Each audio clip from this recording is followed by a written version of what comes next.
Bonai block ଅନ୍ତର୍ଗତ ବଣାଇ ରାଜା Dharanidhar club ଆନୁକୂଲ୍ୟରେ Bonai carrom committee ତରଫରୁ 2 ଦିନିଆ କ୍ୟାରମ୍ ମ୍ୟାଚ୍ ଉଦ୍ଘାଟିତ ହୋଇଯାଇଛି। ଏଥିରେ ମୁଖ୍ୟ ଅତିଥି ଭାବେ ବଣାଇ ବିଧାୟକ ପ୍ରତିନିଧି ଅନିରୁଦ୍ଧ ତ୍ରିପାଠୀ ଉଦ୍ଘାଟନୀ ମ୍ୟାଚ୍ର ଫିତା କାଟି ଖେଳକୁ ଆରମ୍ଭ କରିବା ସହ ଖେଳର ମହତ୍ତ୍ୱ ବିଷୟରେ ଅଭିଭାଷଣ ଦେଇଥିଲେ।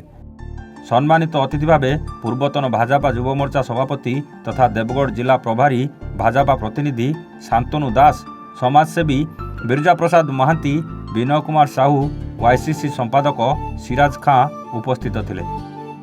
କ୍ୟାରମ୍ ଟୁର୍ଣ୍ଣାମେଣ୍ଟ ସଭାପତି ରଞ୍ଜନ ସାହୁଙ୍କ ନେତୃତ୍ୱରେ ହୋଇଥିବା ବେଳେ ସୁଲେମାନ ଖାର୍ସି, ବିଶ୍ୱଜିତ ବାରିକ, ବିଧାନ ଚନ୍ଦ୍ର ପୃଥାଳ, ସାଜନ ମହାରଣା, ସଂଗ୍ରାମ ସିଂ ପାତ୍ର, ପରମେଶ୍ୱର ପାତ୍ର, ତପନ ସାହୁ, ଶେଖ ସାବିର, ରଞ୍ଜିତ ମୁଣ୍ଡା, MD ଡବ୍ଲୁ ଚନ୍ଦନ କୁମାର ଖେଳକୁ ସହଯୋଗ କରିଥିବା ବେଳେ ରାଜେନ୍ଦ୍ର ପ୍ରଧାନ ମଞ୍ଚ ପରିଚାଳନା କରିଥିଲେ। ବଣାଇରୁ ହେମନ୍ତ ପାତ୍ରଙ୍କ ରିପୋର୍ଟ, A1 ଓଡ଼ିଶା।